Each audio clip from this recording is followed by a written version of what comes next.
Good morning friends, आप सबका एक बार फिर से इस वीडियो पैकेट में स्वागत है, अभिनंदन है। और आज हम लोग एक बहुत ही शानदार और जानदार टॉपिक देखने वाले हैं और उस टॉपिक का नाम ये है कि किसे कहते हैं पृथ्वी का फेफड़ा, यानी वह कौन सा ऐसा भाग है जिसे हम लोग लंग्स ऑफ द अर्थ कहते हैं, पृथ्वी का फेफड़ा कहते हैं।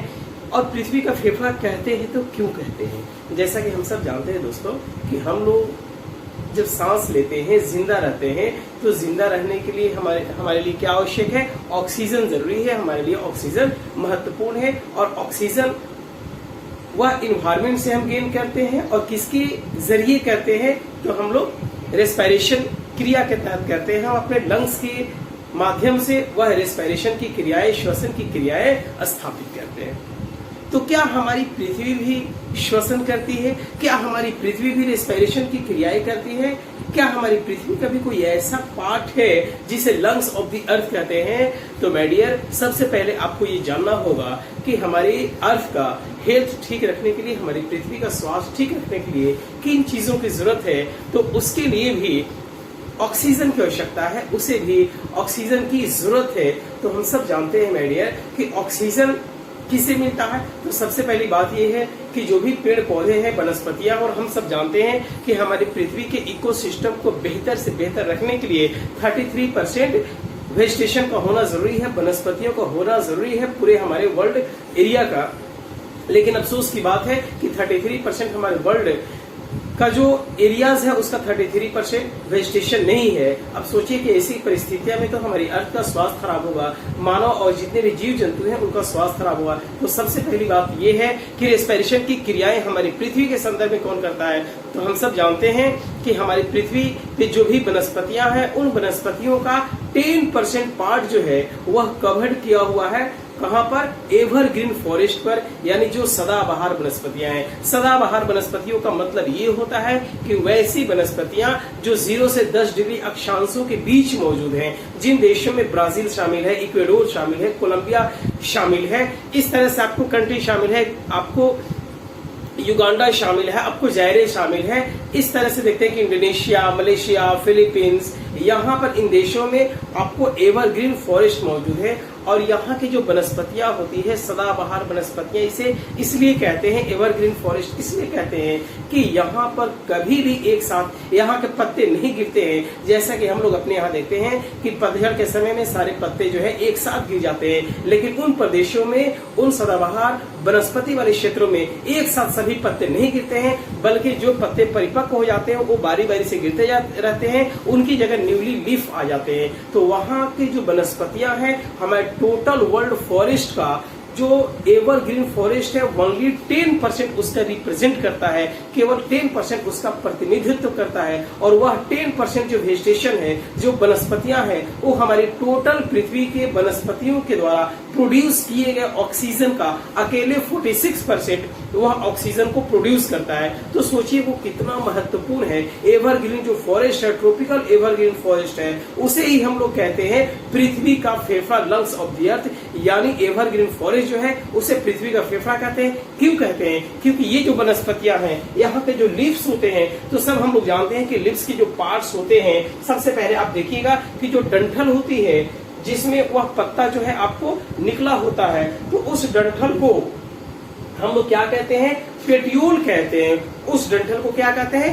पेट्यूल कहते हैं। उसके बाद क्या होता है? ब्लेड होता है। ब्लेड के बाद यहाँ क्या देख रहे हैं? अब वेन्स देखते हैं, जो बारीक बारीक इसमें नसें हैं, उसको क्या कहते हैं? उसको वेन्स कहते हैं। उसके बाद ये क्या है? ये मिड रिब है, जो सबसे बीच में है, इसको मिड रिब कहते हैं। और यहाँ तक हम लोग क्या देख रहे हैं कि इस मिड रिब के बाद जो है, हाँ दोस्तों, तो हम लोग देख रहे हैं कि यह क्या है? यह लीफ है इसमें, और लीफ में आप बिल्कुल नजदीक से देख सकते हैं कि ये लीफ है जिसमें आपको बारीक बारीक सी वेन्स नजर आ रही है। अगर आप ऐसे भी देखेंगे तो ये जो बारीक बारीक सी जो है कि ये सबसे जो बीच में है, यह सबसे बीच में क्या है? यह आपको मिड रिब है, जिसको मध्य रिब कहते हैं। ये मिड रिब है जो सबसे आपको बीच में नजर आ रही है। उसके बाद ये साइड साइड से जो नजर आ रही है, इस तरह से आप देख सकते हैं कि यह आपको वेन्स है, उसकी नसें होती है, और इसमें भी बारीक बारीक जो नसें होती है उसको आपको स्मॉल रिब्स कहते हैं। तो इस तरह से हम लोग देखते हैं कि ये हमारी लिप्स है, और लिप्स में क्या होता है कि स्टोमेटा होता है। इसमें क्या होता है कि आपको दिख नहीं रहा है, इसमें दिख नहीं रहा है, लेकिन इसमें क्या होता है कि छोटी छोटी जो है स्टोमेटा होती है। वही छोटा छोटा जो स्टोमेटा होता है वही क्या करता है, वही रेस्पिरेशन की क्रियाएं करता है, वही श्वसन की क्रियाएं करता है। तो हम लोग देखते हैं कि जब रेस्पिरेशन की क्रियाएं होती है तो उस कंडीशन में क्या होता है कि जैसे कि ये सन है,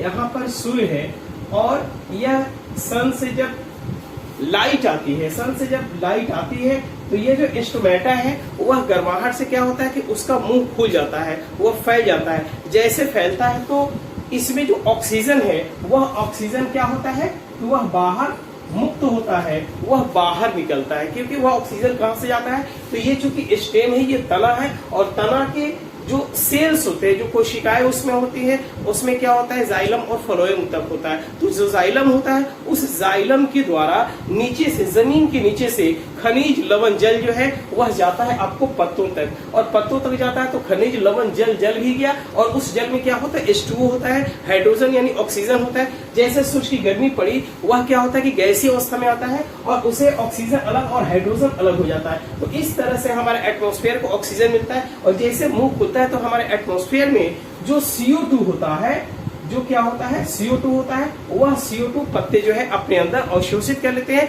अपने अंदर खींच लेते हैं। तो इस तरह से जो भी पेड़ पौधे होते हैं वह अपने पत्तों के माध्यम से अपना भोजन बनाते हैं, पत्तों के माध्यम से क्या करते हैं, अपना भोजन बनाने का काम करते हैं। तो सोचिए कि वहाँ जो इक्वेटोरियल रीजन है, जहाँ आप देखते हैं कि उष्ण सदाबहार वनस्पतियां हैं, उन उष्ण सदाबहार वनस्पतियों में मात्र 10% वनस्पतियां हैं, लेकिन आपको 46% ऑक्सीजन रिलीज करता है। वही 46% ऑक्सीजन जो है हमारी पृथ्वी का हेल्थ को बनाने में, सुधारने में बहुत ही परफेक्ट होता है, महत्वपूर्ण होता है। इसलिए हम लोग कहते हैं कि वह जो ट्रॉपिकल एवरग्रीन फॉरेस्ट है, जिसको हम लोग क्या कहते हैं, लंग्स ऑफ द अर्थ कहते हैं। आप देख सकते हैं कि इस पिक्चर में आपको कैसे ट्रॉपिकल एवरग्रीन फॉरेस्ट को वह दिखाया गया है, आप बिल्कुल देख सकते हैं।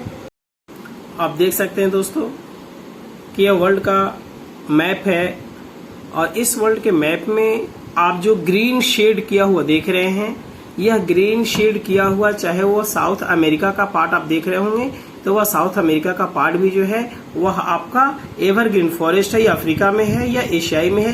तो ये एवरग्रीन फॉरेस्ट के तहत आता है। यही एवरग्रीन फॉरेस्ट वाला एरिया है, बिल्कुल देख सकते हैं कितना ग्रीनिश है, और यही टोटल वर्ल्ड वेजिटेशन का ओनली 10% रिप्रेजेंट करता है, और यही आपका 46% ऑक्सीजन को रिलीज करता है। तो यही आपका ट्रॉपिकल एवरग्रीन फॉरेस्ट का एरिया है।